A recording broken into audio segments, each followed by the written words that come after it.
Welcome back to the galaxy's favorite talk show, everybody. This is Cosmic Kickback. As always, I'm your host, Nick, joined by my co-host, Josh. What's up, everyone? Today, this is gonna be a really weird review. Yeah. So this movie came out in April. We're gonna be talking about Beau is Afraid. Damn. And I think the time that we kind of took to think about it is gonna benefit the review. Oh, because this one is definitely you gotta chew on it. It's a real thinker. I don't know. Yeah, this is the chewing tobacco of the film industry this year. You got to let it sit, let it cook. I remember off rip when I first saw this and I came out, I was like, damn. I was like, I'm gonna need some time. If Nick wants to do a review on this, I don't know, because like I didn't even really off rip know exactly what it was about. I had a couple things here and there. Yeah. But I really needed to stop and like think, because there's like a lot at play in this movie. I mean, it's 3 hours. Yeah, I don't even know how I fully felt coming out of it, because Josh, you said you saw it with Carla, right? I did. Yeah, I went to go see this like by myself, and it's ain't no one want to see it with you? 3 hour. Not my girlfriend, bro. It's already enough like to get her to like 2 hour plus hour movies. But oh yeah, bro. Carla did not like this at all. Okay, she didn't like. We wanted to have her on here, and I think there was a day where we met up and we were gonna film it, but we were just like we had already done like two. We were kind of like gassed. Yeah. But also at the end of the podcast, we're going to talk about Ari Aster's fourth film, because we actually recently just got some news about what it's going to be about. Got that inside scoop. Yeah. But it sounds really interesting. But stay tuned if you want to hear about that till the end. Yeah. Okay. So let's get into Beau is Afraid. We're going to talk full spoilers because, this has been out for a while. And is it on streaming anywhere? I don't know. This is kind of a movie. Like, where would it be? Yeah, because would it be on like Shudder or something like that? See, that's the thing, because Ari Aster's two other films, Hereditary and Midsommar, are like full on, like they are horror movies. Straight up. But this one, I don't know if I would classify this as horror per se. Yeah. It's like parts of it feel horror inspired, but a lot of it to me was kind of comedic as well. Yeah. Like, so I don't know what I would classify this specifically as. I don't know. Right here it says horror/adventure.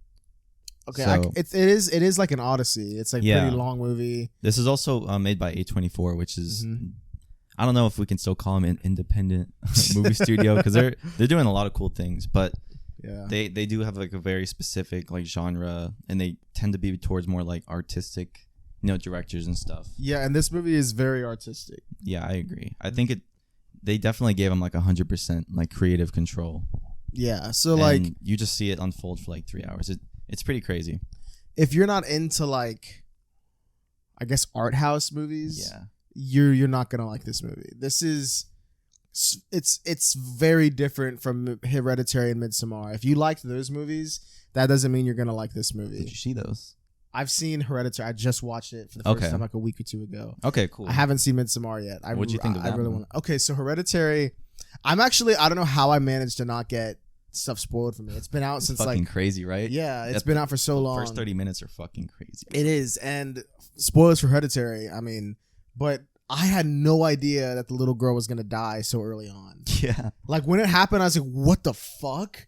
And I was like, "Hang on, like, wait, did that just happen?" Yeah, and I was like, "Wait," and then like it just like lingers, like he goes home. Yeah, you almost feel like the brother. You're like. Yeah, I was really like, whoa. Bro, he didn't even look back. Like oh, Jesus Christ. It's crazy. She gets decapitated. Yeah. Which there's a little like, someone gets decapitated and Beau is Afraid, or do they?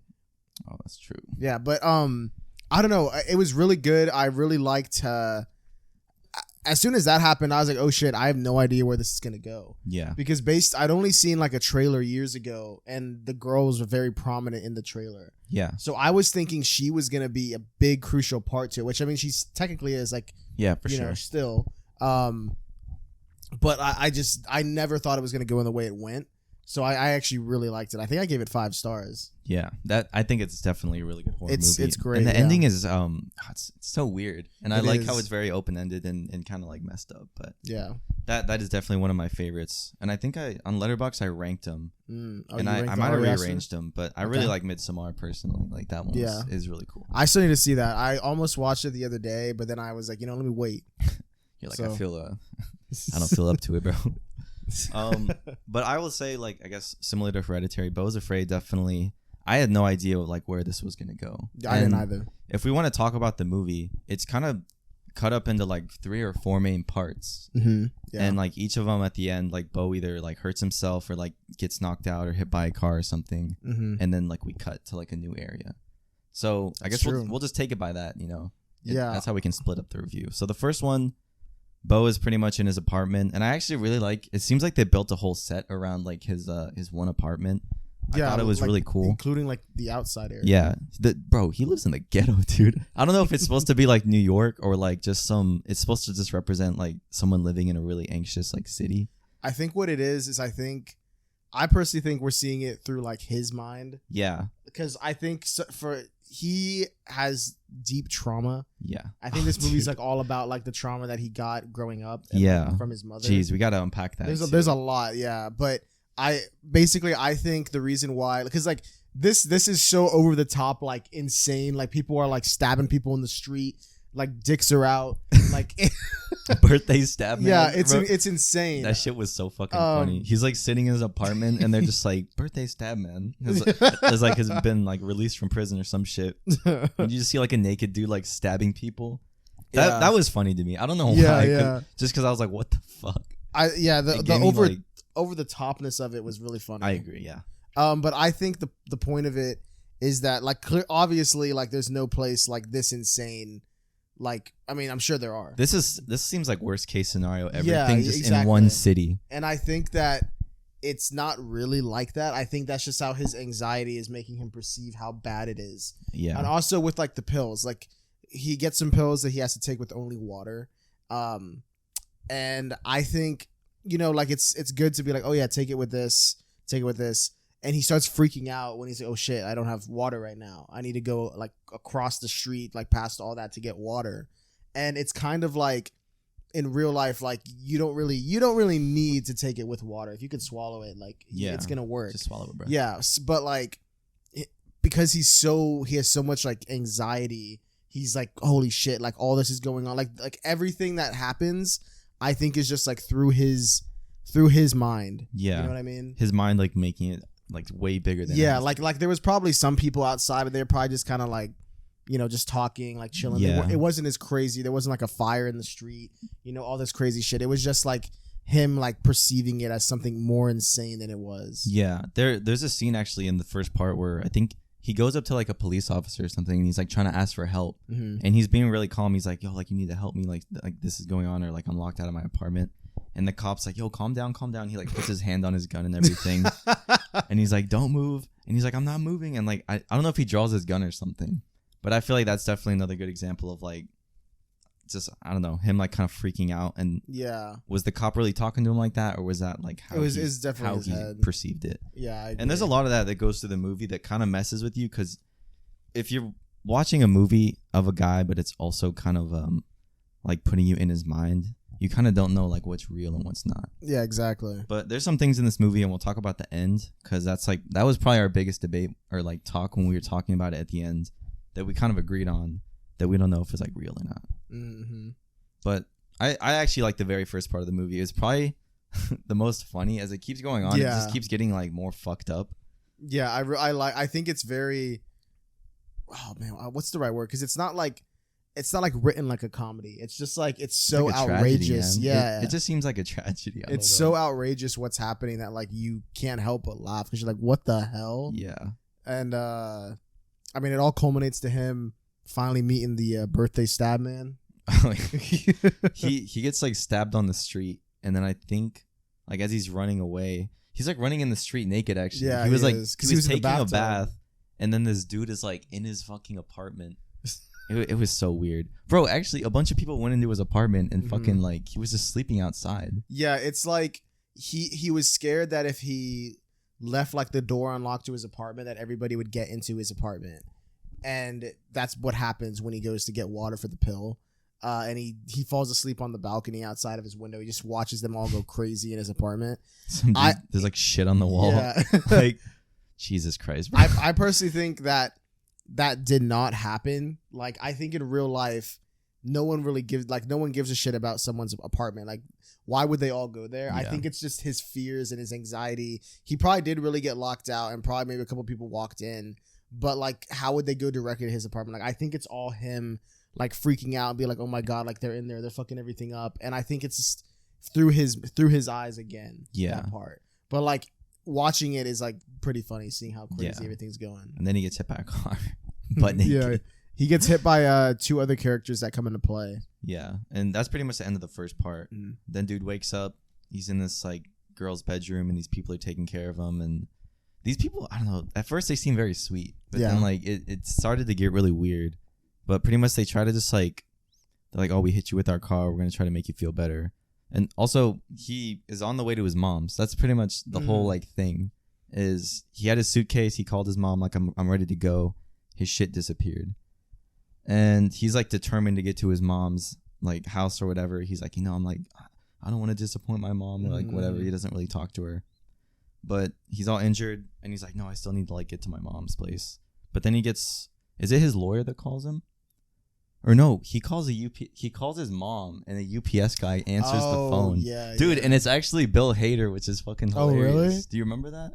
I remember. I didn't know it was Bill Hader, but I do recall like he's just like, oh, like I don't know, bro, like I'm just the UPS guy. Someone here is like beheaded, like and the phone rang and I called them and he's like, maybe you called like the wrong number, like maybe this isn't your mom, like go ahead and like hang up and call your mom, maybe you called the wrong number. And then he's like, okay, and then he hangs up. Yeah, that was actually a really good scene. Like, I actually kind of felt, I was like, holy fuck. Like, like hearing him describe what was on the other phone, but we couldn't see it. Like, yeah, that was a really cool scene. But it's kind of funny also because then when he does call back, when he answers, he's just like, I'm so sorry. He's like, I'm sorry, bro. Immediately. Like, oh, jeez. But that happens. And then, so this is a really weird part. This family is weird. So there's a dad, there's a mom who's like kind of has a sweet spot for Beau. And then they have like this rebellious daughter, and they also have this PTSD war vet living out in a trailer. Yeah. And who was a friend of their son. Yeah. His Jeeves or Jives? I don't remember. Jeeves. Jeeves sounds right. Jeeves. But Beau, he like goes to hang out with his family's daughter, and she gives him weed, and he kind of like freaks out. And I actually really like this scene because like you see him like smoking in the car, and they're like oh, like smoke this shit or whatever. And he's like oh, like no, I don't want to smoke that, like I'm okay. And the girl like pulls her phone out and she's like, do it or I'll say like you fucking like did something. Yeah. And it's like that kind of like just made me get like, damn, like cringe. I was like, geez, dude. But he smokes it and then he kind of like just spaces out, and then you see him like on the cruise ship. And this is where you find out that Beau like met this girl on a cruise ship when he was with his mom, and they made this pact to like wait for each other, I guess. What was her name? They were older. Eileen? Eileen? I think it was Eileen. Elaine. I think it's Elaine. Something like that. But we get that backstory, and yeah, and we see a little bit of Beau's mom. But after that, Beau, he goes back to the house, and this fucking crazy daughter, like, she gets paint, and she goes into the room with Beau. She's like, let's fucking paint my room. Like, you just want to fucking take everything. And she's having like a breakdown, and then she drinks paint. She's like, you drink the paint. And Beau's like, no, and then she drinks the paint. And she chugs that shit. Yeah, and it fucking kills her. And it looks stupid when, of course, she starts drinking it. And then we hear screaming, and the mom comes in the room, and you just see her like, it looks like the Grimace Shake meme, bro. Like, she literally has fucking paint coming out of her mouth. Her body is like, I don't know. Grimace Shake, bro. Yeah, bro, the Grimace Shake. It does. If you know, you know. I didn't even think of it. Beau's Afraid was ahead of his time, bro. But they set the Grimace Shake. They set the trend, bro, for real. But that scene was really disturbing as well. And then Beau literally just runs out the house because the mom literally is like, you fucking killed my daughter. Yeah. Which is weird because she was kind of like, she was the one that seemed to be helping him out at first. Yeah, actually the mom told Beau like the people were watching her. Like while Beau was staying there, she passed him like a napkin and she was like, I don't know. She's like, don't incriminate yourself. Yeah. Yeah, that's what he says. And he was just like, what does this mean? And she was just like, oh, I gotta go. Doesn't he like change the TV too? That's what I was gonna say. That happened right before the paint. That was a really fucking weird scene too. He was changing the TV and he got to a camera, and it looked like it was on him. But then he fast forwarded it, and you skim through the movie, like you see certain shots of the movie we're watching. Yeah, that was Truman vibes. Yeah, for sure. Yeah. What do you think that meant? Because I still don't know what's the like symbolism. what is that? Because like I was trying to think like, okay, like maybe it's just like, I don't know, because it clearly wasn't being used as a gag, because like they've done that in like Spaceballs. They're like, oh, like let's skip to the end, but I don't know, maybe that was just kind of like Beau's fate was kind of just already sealed. Like either that, like whatever he did, like whatever he's gonna do, it's gonna end like this regardless. Maybe it was a way of also saying that like his whole life has been like controlled by his mom. Yeah, I agree. That is something that was like huge in the third act. Yeah, because you don't really realize all that until the end. Like I think it's the third act is when it gets revealed what's going on. We'll talk about that later, but I think that's probably what it is. Usually. Well, there's like a specific logo and like brand that comes up on everything, like microwaves, like the food in the microwave, fridges, like water bottles, trucks, like everything, bro. Phones. Yeah, it's really weird, bro. But Beau runs out the house, and as he's running in the forest, this probably goes into my favorite part of the movie, and I agree. And I think you said that this is like the most accessible part. He runs in the forest, he gets knocked out. I think he just wakes up in the dark. And then he stumbles upon this like theater group that's just like in the forest. Yeah, in the forest. They're like a traveling theater group. They're called like the Lost Sons of like something like Merlin. I don't know. Oh yeah, Merlin, my boy. I don't know if that was it. I don't remember either. It was something like weird. But they were like, oh, we're gonna have a play, and they're like you should come watch the play. And Beau meets this girl, and so this is a really interesting part. We got to break this down. Okay. There was an old guy that was like up in the tree. Yeah. That looked like an old version of Beau. Big ass beard. Yeah. What was that? Didn't he end up becoming that? I don't know. So I don't know if that was shown before the play, and then it was. They were like, this is the guy who founded it, and it was like that old man. Yeah. And then Beau, they're like, okay, the play's starting. Like, sit down. This whole play goes on, and I think it's like a 15 or 20 minute sequence. That's dude. I loved how long it was. Yeah. I was worried it was gonna be like. Because they show that part in the trailers. Yeah. And I was like, oh God, I can't wait to I thought that was it. Yeah, I thought it was going to be like maybe like 2-3 minutes tops. It keeps going. And it's like, I love like how it's like a mix of like looking like a stage. Yeah. But like it's like the world at a certain point it transitions and it's not like it starts off as the stage and it's a play. But at a certain point the camera like closes in and it crops out everything else. And then it just becomes the world that he's in. Yeah. And Beau takes the place of the main character. Yeah, it's like somebody walked into a storybook. Like yeah, exactly. That's like a great way of saying it. It's an insane. I really love the visuals in that scene. It was my favorite shot, my favorite part of the movie, I think. I thought it was the most accessible, like you said. But what's crazy is afterwards when I was talking to Carla about it, she was like, oh man, I hated that part. What? She didn't say she hated it. She wasn't fond. I know when she listens to it, she's gonna be like, I did not say that. But she said, I was like, that was my favorite part. And she was like, that was my least favorite part. Or like, I didn't like that part as much. Yeah. And I was like, what? I was like, why? And she said that she thought it went on for too long. And I was like, that's the reason why I liked it. Like, I loved how it kept going. And it like led back. It literally ends with him like walking. And he comes back to the play and he's just standing. Yeah, he walks back and he's just like, and then like the play, like someone's narrating it and they're like, he like realizes like the play was about him and he calls up and it's like, yeah, he's like an older version of himself and his kids are like up on the play and they're like, where's our dad? And then dude, it was kind of crazy. You know what? Okay, I'm actually remembering when I saw this part, I actually kind of teared up. Yeah, and I don't know why, but I watched that whole thing and I was like, and seeing him like back with his boys and they were like, where's mom at? And he's like, what do you mean? And they're like, how did you have us if we didn't have a mom? And like, I don't know. I just kind of like, I don't know if I fully understand. It was like, how did you have us? Because another big part of this movie is he's never had sex. This dude needs to nut. Yeah, that's the whole. This movie, dude has huge balls. Literally, literally, bro. He's never busted a load. His mom has like shamed and guilted him into never coming. She's because she's told him that like his dad. And then his granddad, like everybody that ever like is in their line. It's like hereditary, I guess. Yeah, yeah. And they have said that whenever they consummated the marriage, the moment that he like busted was conceived it, yeah. His dad had like died from a heart attack or something. And so because of that, Beau has been afraid his whole life of like having a relationship. And I think the reason why his mom did this, because the mom is clearly controlling. Yeah. Of like every aspect of his life. I think she doesn't want Beau to leave her.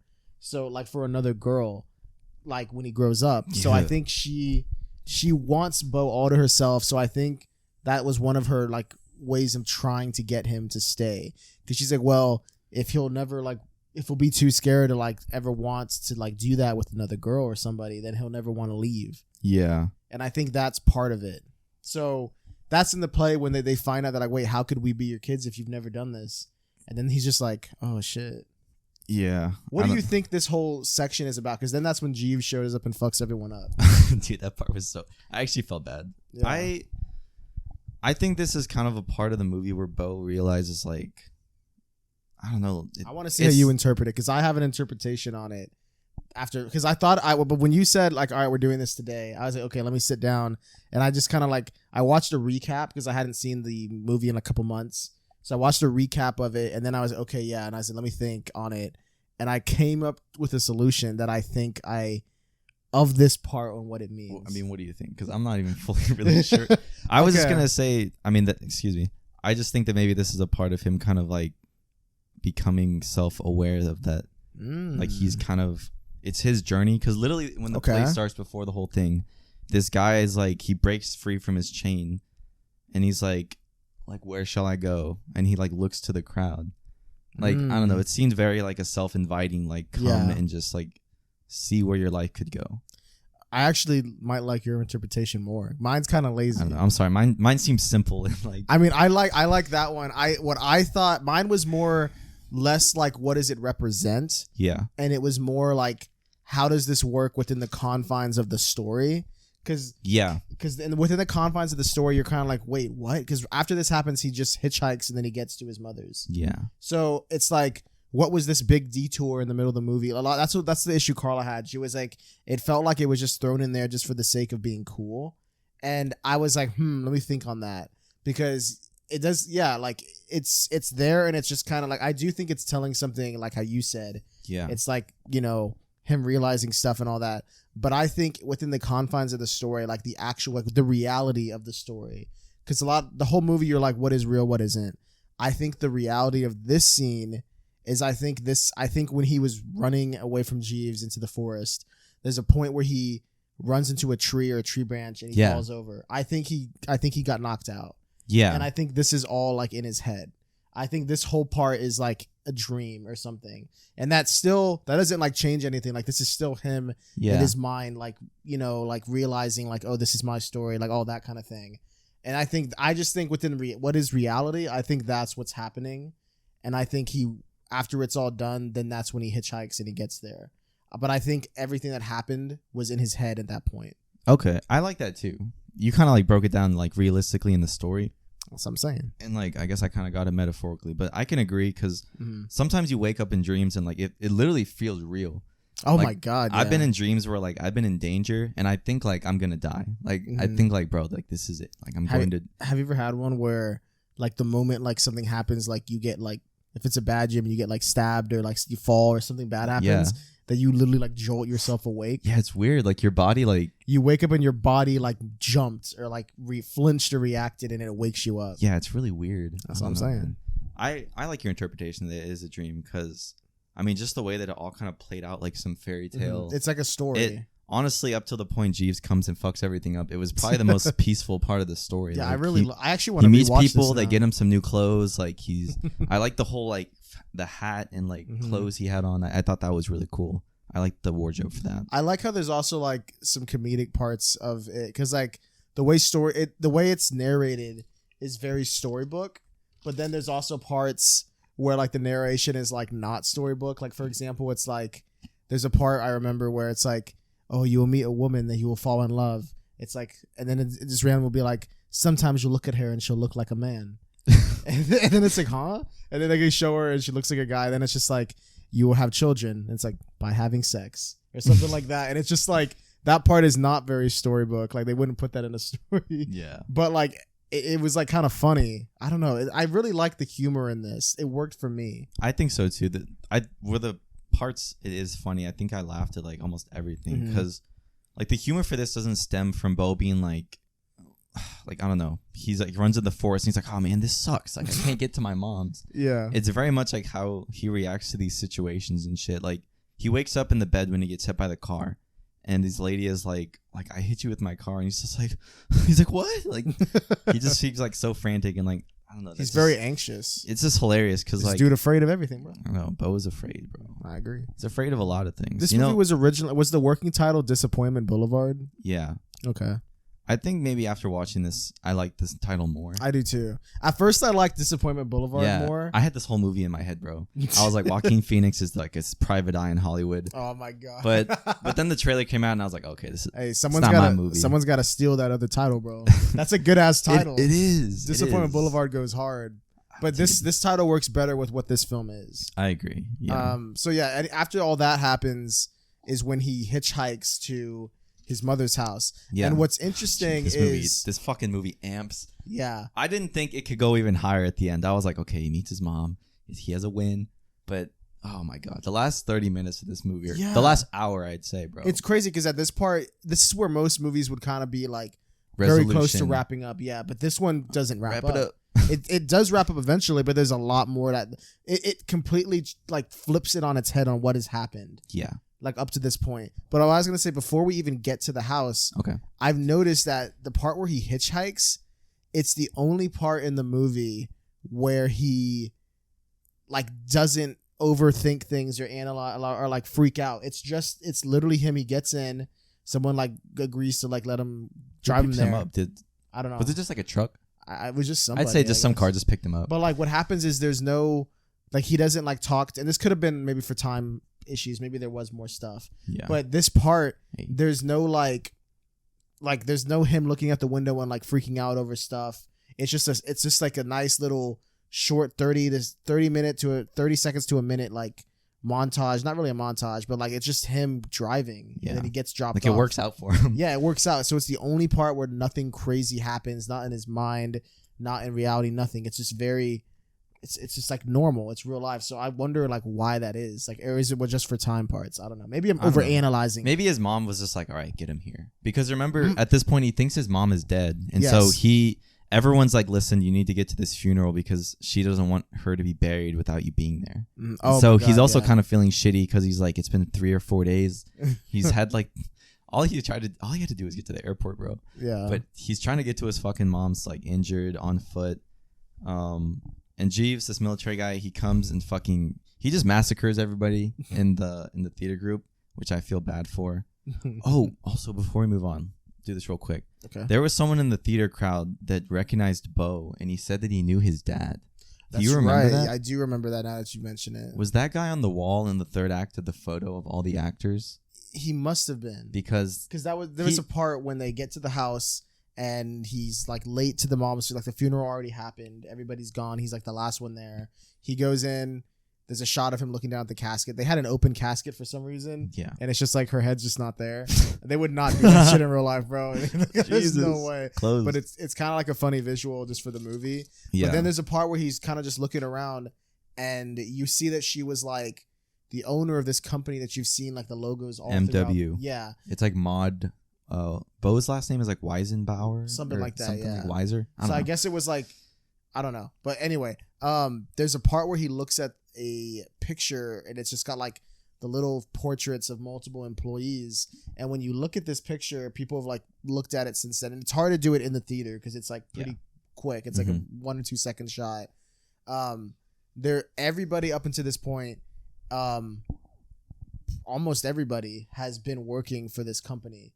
And this is like actually also I think right before it's revealed that the mom is still alive. Yeah. She comes out and then it's revealed that from the beginning, the very first person we see Beau talking to, his therapist, has been working for her. Yes. So she's literally had eyes on him from the beginning. The therapist has been sending her recordings of their like meetings. Yeah, they're not supposed to do that. Yeah. That is fucked up. Yeah. So he's just been like working for her. We also see like apparently the 2 people that hit him with the car and had him at their house, they were employees. They are on there. So is dude, Elaine. That's so fucked up because like did they kill their daughter to fuck with Beau? Like that's so fucked up, dude. Who knows? Like it's hard to know. That makes sense why the cameras were in their house, I guess. Yeah, it makes sense because if they're working there, then like their whole thing is something with keeping tabs on Beau, I guess. Yeah. It's just hard to know what's real and what's not. And it's just, but it does show that the mom has been there like all the time. Yeah. And when that one, I guess that also like kind of was foreshadowed prior with the wife kind of feeling bad for him and giving him a note. It's like they're watching you, like don't incriminate yourself. Yeah, she's like, chill. Yeah, and then like, she was like trying to help him. Yeah, but after this, oh geez, what happens? So Beau's he's at his mom's house. That girl Elaine, she shows up late to the funeral, and he's like, "Holy shit, like you're here!" And he's like, "It's Beau, like it's me." And so they kind of like catch up, and then they go in his mom's room and they fuck. Yeah, and what's interesting? Do you think? Yeah, what's interesting is Parker Posey. Oh yeah, no, I'm just kidding. No, she What I was gonna say is I think that it's played like this like they've been, because we see a ton of flashbacks throughout the movie where he went on a cruise with his mom as a child, and he kind of hit it off with this one girl. The child actor for Beau looks really, oh my god, is really good, bro. He looks like a young Joaquin. It's so weird how similar they look. People were saying like he does not look real, like he AI generated. I remember seeing that, bro. It's it's good casting. It's great casting. So the girl, I think it's played as if they've been waiting, like, because she was like, "Oh, wait for me," and he's waited his whole fucking life. Yeah, and it's kind of played in his mind as like, or like I don't know, because I think what actually happened is it's revealed that his mom was like, I guess like the head CEO of like this huge company. Yeah. So if she's dead, that means Beau is gonna inherit all of this money. Yeah. So I think that this girl, even though like it's been years, because there's no way she still thought about him the amount of times like he thought about her.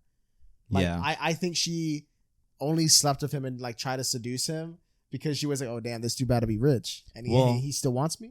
I think she worked for the company. Maybe she did. She was on the wall, and then she said she got fired like maybe a week ago. Yeah. So she wasn't even employed anymore. So now she wants that money. Which makes, like, why would you show up to the? I mean, I guess I don't know. I wouldn't show up to my boss's funeral unless I was like maybe that or just out of respect. But she was late. Yeah, she was late, and then she just showed up for the dick. Bro, yeah. And Beau gave it to her. Jesus, so, bro. Oh, dude. There's this whole I wasn't uncomfortable, but I guess just seeing Joaquin play this loser and get laid, it was like watching a virgin who's like, bro, I don't know, he pushing like 40. he looks pretty old. He's like balding. He's probably like, I'd guess this guy's like middle aged, like late 50. 40s, early 50s. Yeah, maybe 48, 45. 50 something, yeah. But he has sex with her. This dude's nuts are huge, There's a bro. funny ass shot of his balls, and dude, I don't have anything for scale, bro. Maybe as big as like this mic. If you're watching on YouTube, it's literally as big as the mics we're holding. Maybe bigger, bro. Like, them not only are like the testicles themselves large, but they're like hanging, and the sack is like filled. Like this thing is like, have you ever seen? If you live in Texas, I don't know if they have this in other places, but in Texas, there's some guys that will literally hang a nut sack on the back of their truck. Truck nuts. Yeah, that's what they just are. Google truck nuts and you'll see them. It looks like a truck nut, bro. Like it's truck nuts. They might be bigger than some truck nuts. Like these hoes are huge, dude. Oh man. But we have to mention this part, bro. Yeah. Like we can't talk about it. Well, because he puts a condom on. He busts through her in like fucking 5 seconds. Imagine busting so hard you like shoot a hole through the top of the condom, bro. She for sure pregnant. Jeez. So I mean, realistically, like, yeah, I wouldn't last that long either if I was him. If I was a virgin. Oh man. If some girl just came over and like was just like, let's do it. Like, I don't know. Bro wasn't ready. Yeah. But he fucking comes and she finishes herself off, and Beau's kind of just sitting there. And this was the part of the movie where I was like, oh my god, we have some catharsis. Like all of that wasn't for nothing. Like he realized that in that, because he thought he was gonna die. Yeah. He was like, he was ready to die because he's like, oh shit, I'm about to come. Like I'm dead. I'm about to come. But he did not die. Yeah, he didn't die. He's like, oh shit. It's almost like he just realized his whole life. He was like, what the fuck? Like I could have been coming, bro, this whole time. And then Elaine, Parker Posey, whatever, she gets instantaneous rigor mortis and is dead. And I think her eyes she had a bust first. Second, she was like, all right, let me finish myself off. Yeah, and I don't know. She's dead. Yeah, she's on dead. him. He's in her, and she dead. So let's just try to break this down. This is the part that I cannot figure out. I took this as Beau's fear of dying from like having sex or like acting on like impurities. His fear of death and shit just kind of transferred to her, and maybe she just died. Or maybe Beau's mom had something to do with it. I don't know. Maybe like all her employees have chips. I don't know, dude. There's so many ways, but I took it as right after this, Beau's mom shows up. Yeah, she pulls up. He's naked in bed. She's like, I watched all that. Yeah, he fucked in his mom's bed, which she's like really pissed off about. She's like, I fucking die, and the first thing you do is like fuck in my bed. I mean, that's kind of a good point. I'm not gonna lie. Bro, but she's manipulated his whole life. She has. Like shut the fuck up. I mean, she manipulated her death. Yeah. To get him to come home. If I was Beau, I'd have been like, well, you're not really dead, so, and also you tricked me. But yeah, he also in that moment he also realizes, like I said, that she's been capping. I think this is also when he begins to realize, like, he's like, why did you lie to me? Like, they have this kind of heated argument outside her in the living room, and she's like, I've been listening to all your recordings, like, you think this of me? And that's when the therapist comes out and they play a recording where he's talking about his mom. Yeah, there's other people in the house. Like, some guards come and take her stiff body away. And dude, yeah, the therapist does come out. I was about to swing on the therapist, bro. Dude, I would have been pissed. Softy, oh my god. Is he even a real therapist, or is this some dude that listens to my problems who knows? and then just is like, yeah, this is what he's saying? Like, the fuck, bro? Oh god, that's fucked. But this all ends up it all leads to Beau like choking his mom out, and this is when you first think like, oh fuck, he killed her.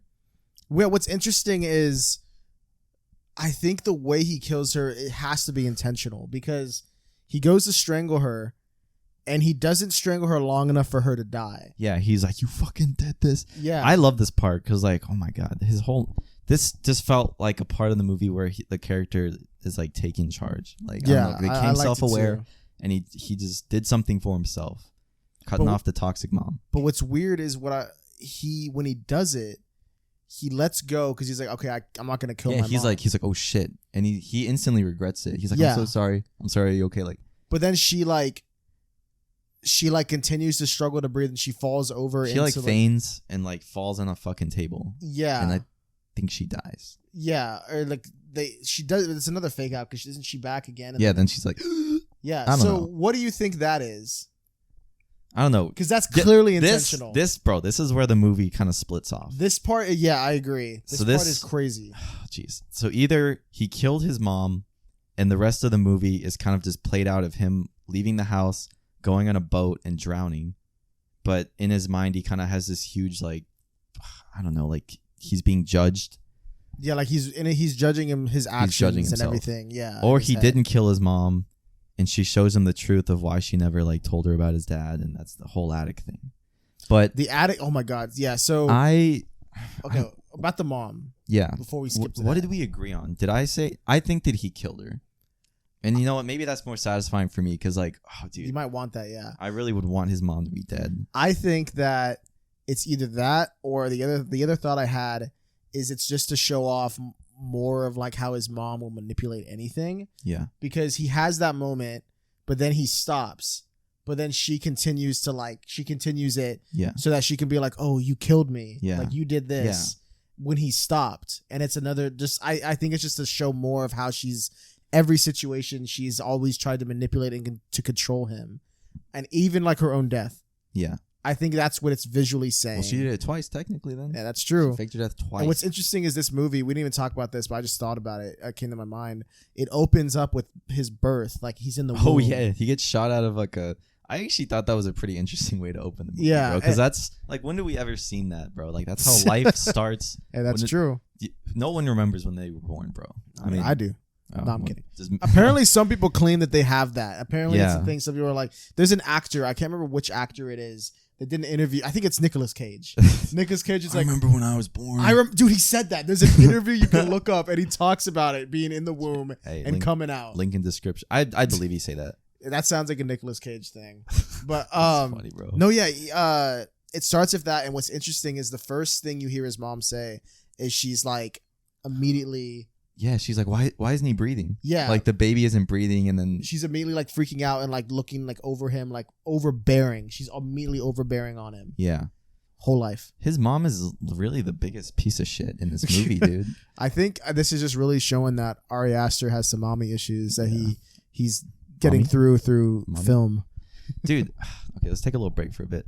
He showed this at, I don't know if it was Cannes or like, when they show these movies, they have LA screenings, right? A bunch of celebrities come. When he did this, Martin Scorsese was there, and they were sitting up on stage together, and they were like, "This is a really good movie. Like, I think he called him like an auteur or like an artist or like real. He called it real cinema for real. Like he actually did. He was praising it, cinema. And I was just like, man, just thinking about how uncomfortable I felt in this movie, watching it by myself. There was maybe a couple of other people, so like there were some chuckles. But being in a room with like other celebs, Scorsese, my mom, my parents, my friends, like I don't know. I mean, Scorsese. It's respectable to make something this crazy and show it to people.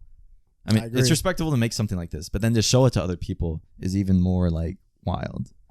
But I gotta rewatch this, bro. Yeah, all this talking about it makes me want to like view it again with like fresh eyes, with the insight from how like the third act, because I'm sure that changes your outlook on the whole thing. Yeah, for sure. So I'm interested to see that. But yeah, after he chokes her out, which could be interpreted in many ways. Well, no, he chokes her out. She comes back, but then she really dies. Yeah. Right.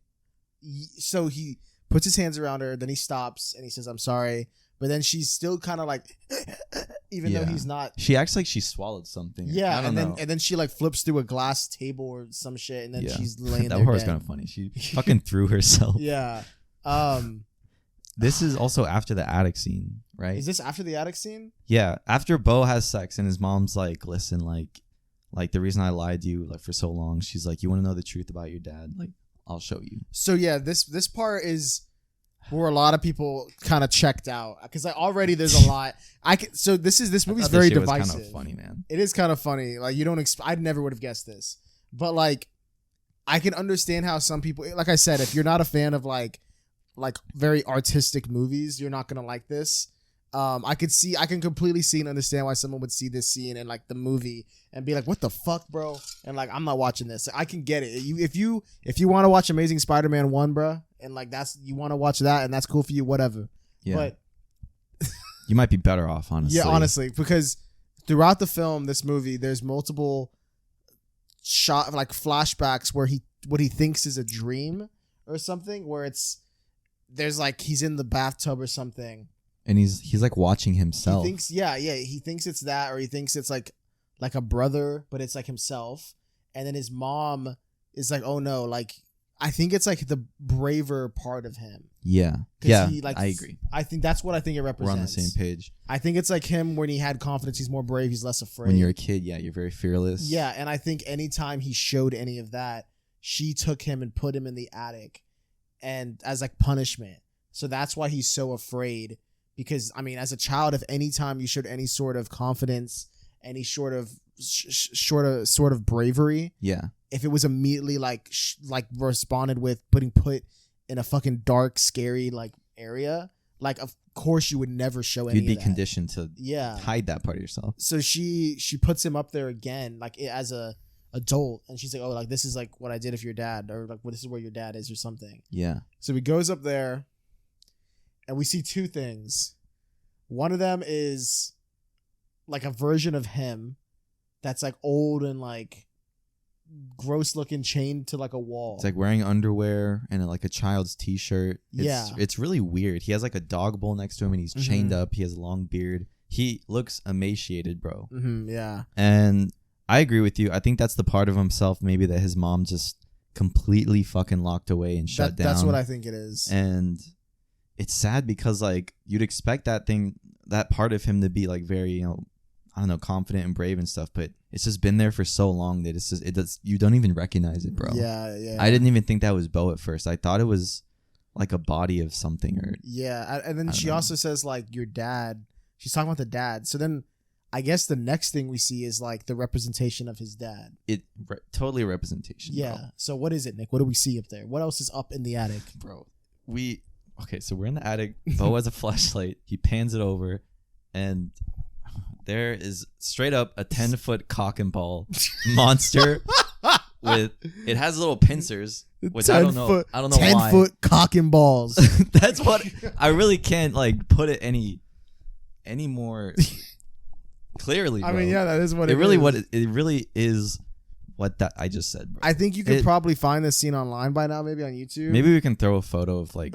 I mean, I don't know. I don't want to get. I don't know if we can, bro. Never mind. What am I saying? Hey, go if you want to go look at this. Just look up. Beau was afraid attic scene. Yeah. It'd probably come. Let me ask you this now. Do you think in Hereditary what happened in the attic was worse than this? See that? Yeah, there's another attic scene. I think the one in Hereditary was way fucking. The mom was like decapitating herself, bro. Oh fuck yeah, that one. Like I don't know. This one was just a wow factor, and then I was like, okay, but Hereditary was deeply disturbing, bro. Yeah, they're both disturbing in different ways. I would say. I mean, like, who's expecting to see fucking cock and balls, bro? I think he was trying to outdo it for sure. Yeah, this one was definitely more outlandish. And it's more like what the fuck. Yeah. The other one's what the fuck in a different way, and it's like in a horror way. Yeah. This is what the fuck in like it's like literally what it's the like fuck. A what the fuck. Yeah, like yeah. It's not a what the fuck. I don't know. I think. What do you think? What do you think the cock and? I mean, it represents his dad. I think this dude has never met his dad before. Yeah. All he knows is these stories from his mom. All he knows is that his dad died when he conceived him. He's very. Like, I don't want to say groomed, but his mom very like sexualized, I guess. I don't know, her husband and stuff. Yeah. Like all he really has an image of his dad is that he is a fucking dude that died when he first conceived him, and he's just like this horrible person. And when all that's all you have, and you go up there looking for that, like I don't know. I'm sure that was like his absolute worst fucking fear. Yeah, I think it's just like because like he has no. His mom has told him nothing other than that they fucked and conceived him. So he only knows that his dad was a dick, a cock and balls. Like it's very I don't want to say on the nose, but like it kind of makes sense. I guess. Like, I mean that's all. That's like all what would you go up there expecting if that's all you knew about your dad, dude? Like it's almost like he saw what he had always had in his mind that his mom kind of, I guess, put him up there. Mm-hmm. Like I don't know. So we already see like the part of himself that his mom locked away. Like it makes sense. His representation of what his dad would be in his mind is also up there. Yeah, and it's like scary. It's like a monster. Yeah, and I don't know. When I first saw it, I was like, "She fucked this thing." I was like, God. "What if this really is her dad?" I was like, "You're like how it? You're like, damn, she took that thing." Yeah. Dude, it literally is like I don't want to say it, dude. It looks like King Kong's like dong. If it was just by itself. God. Yeah, I don't know. It's a big ass cock and balls. It's a monster. But pretty much Beau, like anyone, he has a full on like panic attack, dude. I mean, he's like like I think he falls down the stairs actually. But before that, Jeeves comes in, the fucking military dude. He attacks the dick. He has an ankle bracelet that the people gave him. So it's like, find my iPhone. And this dude jumps in the window, fucking pulls out an MP5. He throws like 2 throwing knives, and I'm like, oh, he's going hard, bro. He shoots he shoots the monster. He goes up. He tries to kill it. The thing, it puts one of its like pincers down like straight in his head, and it kills him. Bro. And Beau falls down the basement. Yeah, he's like freaking he falls out of the attic, and he's just freaked out. And his mom is just like, she's kind of frantic too. She's like, this is why I didn't tell you. Like. I don't know. And then after all that, Beau chokes his mom out. Yeah. Well, I think putting him back in the attic, everything he saw in there was probably like all of the like traumatic memories, and like he realizes that it wasn't just a dream. She was a fucking horrible person. Like his mom actually did that to him. So it's like all this like terrible things like coming to like. I mean, when you're in the dark, your mind kind of like puts in images, especially like. A place like this you would associate with like terrible things and terrible memories. Yeah, exactly. So like all that was probably like him like realizing how fucked up she is and all this. Like processing it almost. Yeah. That was kind of, I don't know. I think that's what that was. Maybe just processing his trauma. That's what happened in the attic. And just the way it played out was probably the height of the anxiety at the movie. Yeah. And after he chokes his mom out. He dips. He leaves the mansion or whatever, her estate. He gets on this little paddle boat. And just takes off into the ocean. Mm-hmm. And I actually really like the cinematography. Like it, I do like the whole movie. Actually, incredible cinematography. I love how they shot. He worked with the same person from Hereditary and Midsommar. Okay. But you see stars surrounding him, and he goes into this big, I don't know, this big like coliseum or this big arena. Yeah, it looks like he's going into like a cave or something at first. Yeah. But when it opens up, it looks like a giant coliseum where like people are sitting and watching, and the part he's in is all water, and he's just stuck in the middle. His boat engine dies, I think. Yeah, like right in the middle. Yeah.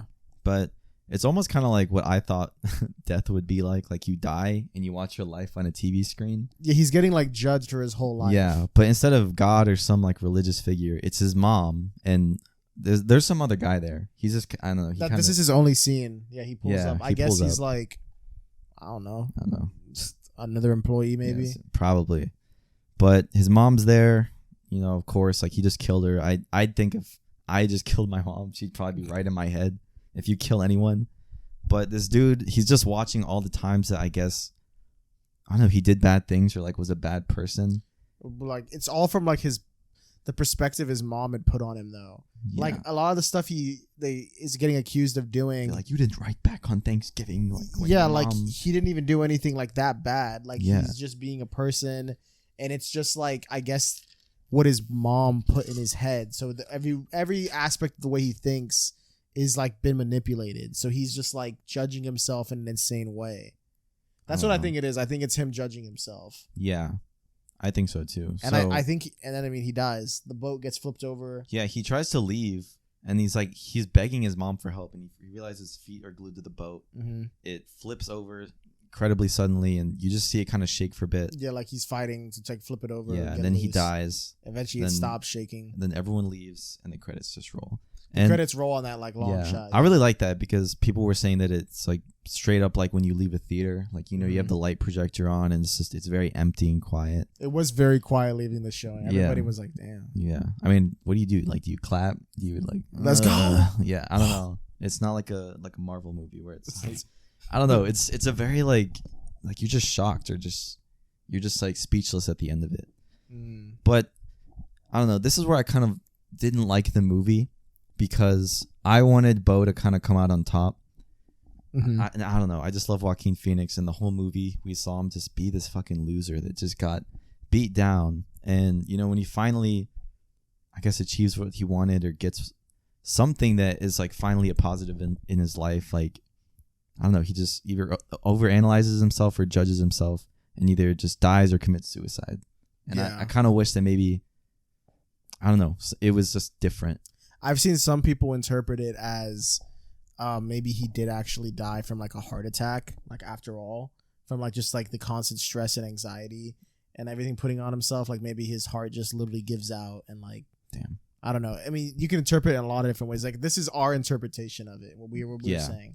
I'm sure you can make an argument for a lot of different things, and that's part of the reason why I like this movie.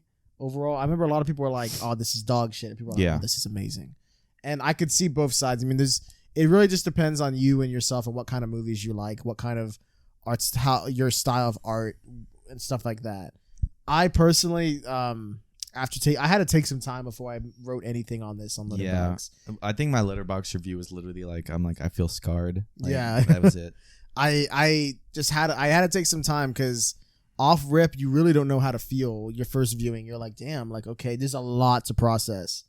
And I think looking back on it now, I think even right now, I think I have a better appreciation for it. So I would like to watch it again to watch it from a new perspective. Yeah.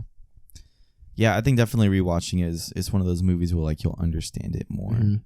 But dude, apparently it finished its it made less than 10 million, bro, in its box office run. Really? What was its budget? 30 million, and it was supposed to have 60 million to break even. So damn. I didn't even like think about the underperformance of this, but yeah. I mean, it's a risk when you make a movie like this that's very, very, very out there. I'm sure A24 knew that. Like, they saw Hereditary, they saw Midsommar, and then when they were like, all right, you can go crazy. Yeah. I'm sure they were like, oh, damn. Like, whenever it's a movie like this, making money doesn't necessarily mean it's a bad movie. It just means it was like, it didn't do well in terms of like a monetary sense. Yeah, everything is just like numbers nowadays. But I think this was very much a for the art like movie. Yeah. But it kind of sucks that it didn't do that well. Because whenever that happens, I'm a little worried that people will then be like, well, Ari Aster's asked them. Blacklisted. Yeah, they'll blacklist him. No one wants to work. Or, yeah, but when, like, I hope that doesn't happen. And I hope A24 doesn't, like, you know, I feel like they aren't the kind to, like, be like that. I think that's, like the big, like, Warner Brothers and, like, Disney. Like, it's like those are the ones that if something were to underperform, even if it's, like, visually good, if it's, like, you know, everything is good about it, just didn't make money, they're the people that'll be like, all right, you done. Pull the plug. Yeah, like, canceled. Get him out. You're done. Mid-season, bro. I don't think A24 would do that. I think they have a respect for the art. That's also why I think I rated this movie a little higher than I did, because it felt, I don't want to say like The Irishman, but it just felt like a movie that was like just so long and just so crazy and out there that I almost kind of have to respect it, because it's incredibly hard to make movies. And like having this, Joaquin Phoenix as a lead, like I love him.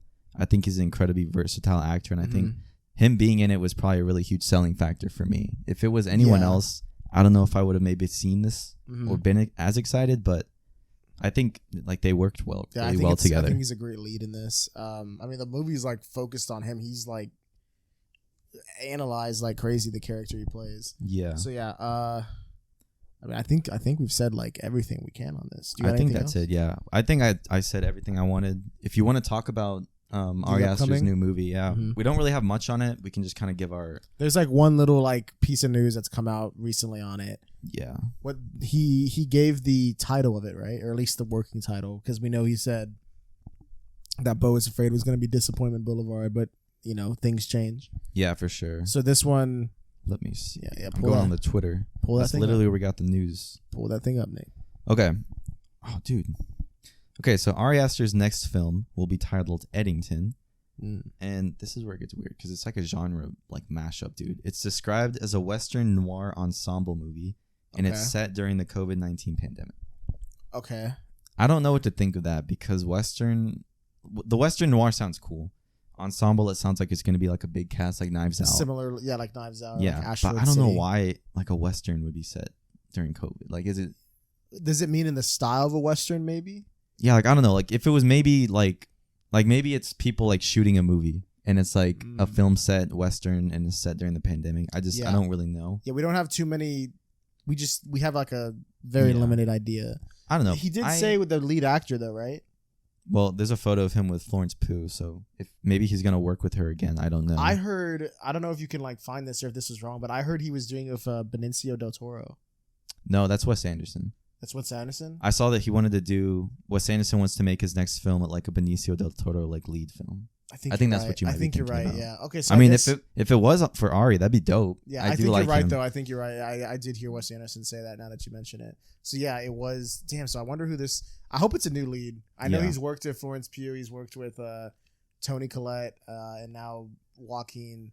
So I mean, he switched it up with the lead each time. Yeah. I know there are directors that like to work with the same people. It's easier. It makes sense, yeah, because you know how they what helps them to get into the right mode. Like you know how they work as an actor. Yeah. So I understand it, but I do like to see like new people show up. But so far, I mean, I don't think he's been making like different people in each movie. I feel like it'd be cool to have Anya Taylor-Joy.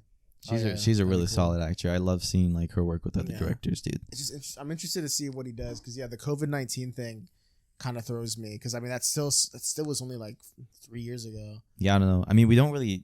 The only COVID film I can really think of is there's one called Sick that came out. There's one called The Bubble. The Bubble? Have you heard of it? I think it's called The Bubble. Is that like the dome? Like when they put a dome over like a city? It's oh yeah, I remember that. I heard it was ass though. They made a movie. Yeah, heard it was ass though. It's on Netflix, and it's like about people making a movie during COVID-19. And I don't know. I haven't seen it, but I heard it's dog. It's dog. Karen Gillan is in it. Oh, okay. And I don't remember who else is in it. I know there's other people in it, but I've heard that it's not that good. Knives Out 2, Glass Onion happened during COVID, but the only like real part that plays is the beginning, and they just go to an island. Yeah. So like it doesn't even matter. So I don't know. I don't even know if that's like a real source, because we don't so even much know. Misinformation. But we just have the title of it, Eddington. Sounds interesting. I'm excited for it. I would love to see Ari Aster make like a Edgar Allan Poe like Dracula era movie. I feel like it'd be really cool. But I'm excited. I don't know when it's gonna come out.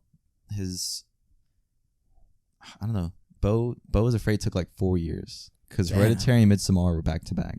Yeah. COVID happened, which slowed down movies. That's true. So I don't know when this is gonna come out, but it could be 2-3 years, maybe 4 max. Yeah. Hopefully, I mean, movies take a while to make. This podcast gonna still be a thing. So we'll see. I'm excited for that. Overall, though, back to Beau. What was your rating on this, Nick? What are you rating it? Oh, I mean, let me look. Are you gonna? I mean, has the rating changed upon reflection, or are you keeping it the same? I mean, I think I gave it a 4 out of 5. I'd probably keep my rating the same. Mm-hmm. I think what kind of just doesn't work for me sometimes is the runtime. It is a little long. I didn't have to get up or pee or anything during the movie, but at times I felt tired, and some scenes felt like they dragged on. Maybe especially when he was at the house with the family. There was just a lot of characters and stuff that, I don't know, there was balancing. Mm-hmm. But I like the first part in the city. I like the whole forest theme, and the ending, I think, definitely is what ties the movie. So yeah, I think I agree with you. I think it's a little long. There's a lot in this movie. It's a lot to unpack.